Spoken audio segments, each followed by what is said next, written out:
हाँ प्यारे बच्चों, जो हमने स्टडी मटेरियल आपको पहले चैप्टर का दिया था उसमें कई सारी हेडिंग्स हो चुके हैं लेकिन कुछ हेडिंग्स जो है रह गया है।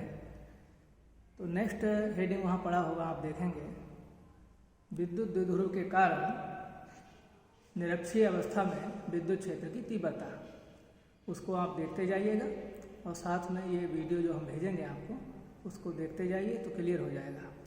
इसमें सबसे पहले एक चित्र बना होगा, सामने आप देखेंगे। सबसे पहले आपको सूचना चित्र के बारे में देनी पड़ेगी। माना क्या लिखा होगा वो देखिए, माना 2L लंबाई का एक विद्युत द्विध्रुव वायु में रखा है जिसके आवेश +Q और -Q है। द्विध्रुव के मध्य बिंदु से r दूरी पर, ये दूरी यहाँ लिखी होगी, r दूरी पर एक बिंदु A है जहाँ द्विध्रुव के कारण विद्युत क्षेत्र की तीव्रता की गणना करनी है। माना आवेश +Q के कारण तीव्रता बिंदु A पर तीव्रता E1 और आवेश -Q के कारण तीव्रता E2 है। तो सबसे पहले हम E1 और E2 का मान निकालेंगे और उसके लिए आपको बिंदु आवेश का जो फार्मूला है, बिंदु आवेश के कारण विद्युत क्षेत्र की तीव्रता का जो सूत्र है, पहले उसको अपने माइंड में रन करना होगा। वो फार्मूला क्या है, E = 1/4 पाई ε0 × Q/r²। लेकिन r के स्थान पर यहाँ जब +Q के कारण तीव्रता, +Q आवेश के कारण बिंदु पर तीव्रता निकालेंगे तो आपको ये वाली दूरी लेनी पड़ेगी।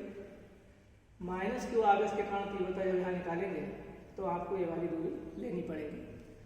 तो उसी सूत्र को ध्यान में रखते हुए E1 बराबर होगा 1/4 पाई ε0 × Q/r², यानी इसका आपको स्क्वायर करना है, वर्ग करना है, तो हो जाएगा r² + l²। ये इक्वेशन नंबर 1 हो गया। And E2 = 1/4 pi ε0 × Q/r² + l²। ये वाली दूरी वही है, उधर आप देख रहे होंगे ये वाली भी दूरी सेम है। तो आप देख रहे हैं बिंदु A पर E1 और E2 के मान एक दूसरे के बराबर हैं। अब यहाँ पर हमें परिणामी तीव्रता ज्ञात करनी है।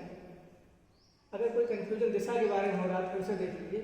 यहाँ पर हम +1 आवेश रख सकते हैं, तो प्लस और प्लस आवेश के बीच प्रतिकर्षण बल लगता है, तो तीव्रता की दिशा ये हो गई। माइनस इसे अपनी ओर आकर्षित करेगा, तीव्रता की दिशा E2 इस इधर हो गई।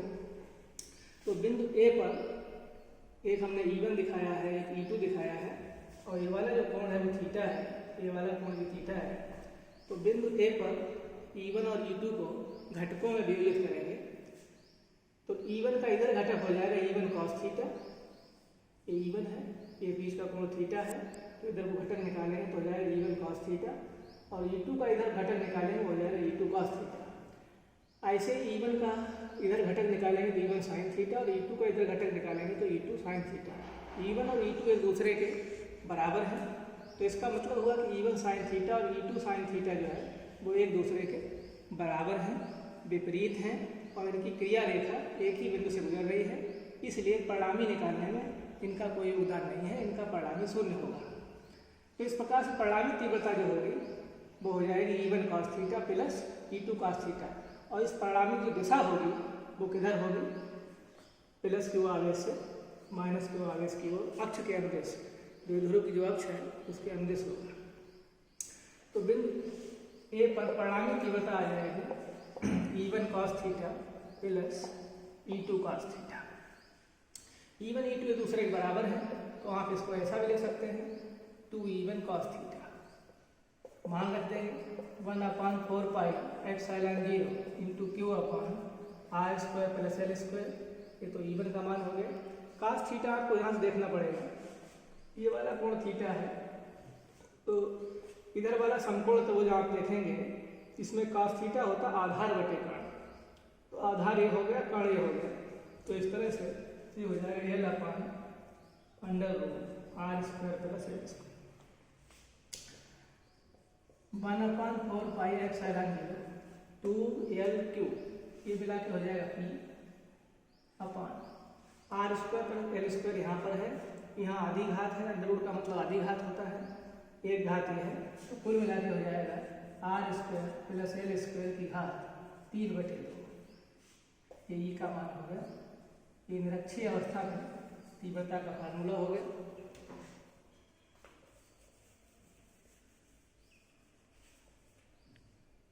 इसमें कंडीशन लगा सकते हैं, R is very very greater than L की अगर बात लेकर चले तो आर की तुलना में एल को छोड़ देंगे तो ई बराबर हो जाएगा 1/4πε0 into P upon R cube. ये कंडीशनल फार्मूला है। और इसमें ये भी क्लियर हो रहा है कि विद्युत क्षेत्र की तीव्रता जो द्विध्रुव के कारण तीव्रता है वो दूरी के घन के व्युत्क्रमानुपाती होती है, यानी ई प्रोपोर्शनल टू 1/r। दूसरी सूचना ये है कि जो हमने अक्षीय अवस्था में तीव्रता निकाली थी वहाँ 2 आया था, इसमें वो 2 नहीं है।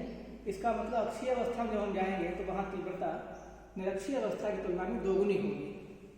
तो इस तरह से ये पूरा टॉपिक आपका पूर्ण होता है। अगला हेडिंग पढ़ा होगा नोट्स के ऊपर, जो आपको नोट्स गया है उसमें अगला हेडिंग है एक समान विद्युत क्षेत्र में रखे विद्युत द्विध्रुव पर बलयुग। तो उसमें भी एक चित्र बना होगा। सबसे पहले विद्युत क्षेत्र की दिशा का प्रदर्शन इस तरह से करेंगे। एक तीर का जो चिन्ह है ये दिशा बताता है, उसकी लंबाई परिमाण बताती है, विद्युत क्षेत्र का परिमाण बताती है। तो यहाँ पर एक हम डाइपोल रखते हैं, विद्युत द्विध्रुव रखते हैं जिसके आवेश हैं +q और -q, या यहाँ प्लस ले लीजिए, यहाँ माइनस ले लीजिए। तो आवेश +q के कारण एक बल आपको याद होगा E बराबर होता है F/q, F बराबर हो जाएगा EQ। तो इस वाले आवेश पर एक बल विद्युत क्षेत्र की दिशा में लगेगा जिसकी मात्रा होगी EQ, और इस वाले आवेश के कारण भी एक बल लगेगा जिसकी मात्रा होगी EQ। तो ये दोनों बल जो हैं बराबर हैं, लेकिन उनकी दिशाएं एक दूसरे के विपरीत हैं। अगर इन दोनों बलों के बीच की लंबवत दूरी की हम बात करें तो ऐसा इसमें लंब डाल सकते हैं। तो ये वाला कोण अगर थीटा है तो ये हो जाएगा 2l sin थीटा और इधर हो जाएगा 2l cos थीटा। तो सबसे पहले चित्र के बारे में लिखा होगा, यदि 2l लंबाई का एक विद्युत द्विध्रुव, 2l लंबाई का एक विद्युत द्विध्रुव कैपिटल E तीव्रता के एक समान विद्युत क्षेत्र में रखा जाए तो उसके आवेश +q पर एक बल EQ विद्युत क्षेत्र की दिशा में और आवेश -q पर एक बल EQ विद्युत क्षेत्र की विपरीत दिशा में कार्य करता है। ये दोनों बल मिलकर एक बलयुग्म बनाते हैं। इस बलयुग्म का मान टाउ बराबर लिखा होगा वहाँ बल गुणा बलों के बीच की लंबवत दूरी,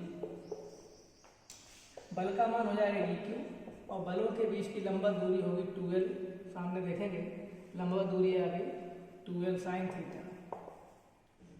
2l गुणा q एक p होता है तो ये कुल मिला के हो जाएगा p sin थीटा। टाउ बराबर p sin थीटा, ये 2l गुणा q इसका मान p होता है। तो इस तरह से इस बलयुग्म का फार्मूला आ गया टाउ बराबर p sin थीटा। इसमें आप देख रहे हैं कि बलयुग्म का जो वैल्यू है वो थीटा पर डिपेंड करता है और साइन थीटा का सबसे बड़ा मान 1 होता है और उसके लिए थीटा को 90 डिग्री रखना पड़ता है। तो यदि थीटा बराबर 90 डिग्री हो जाए तो टाउ का मान जो है अधिकतम होगा, टाउ भी equal to tau maximum. So tau maximum भी इक्वल टू p, इसमें थीटा की आवश्यकता नहीं है। बलयुग्म का अधिकतम मान p के बराबर होता है। तो यहाँ पर एक नई भौतिक राशि आई है p, हालांकि p पहले भी आया है, कहीं हमने लिखा है p का मान लिखा है p बराबर 2l गुणा q, यानी आवेश और विद्युत द्विध्रुव का कोई एक आवेश और उनके आवेशों के बीच की दूरी का जो गुणनफल है वो विद्युत द्विध्रुव आघूर्ण के बराबर होता है। लेकिन यहाँ से इसकी परिभाषा नहीं हो सकती, तो इसकी परिभाषा के लिए आपको इस वाले सूत्र को लेना पड़ेगा। तो नोट्स पे जो भी आपके पास गया है उसमें अगला हेडिंग होगा विद्युत द्विध्रुव आघूर्ण।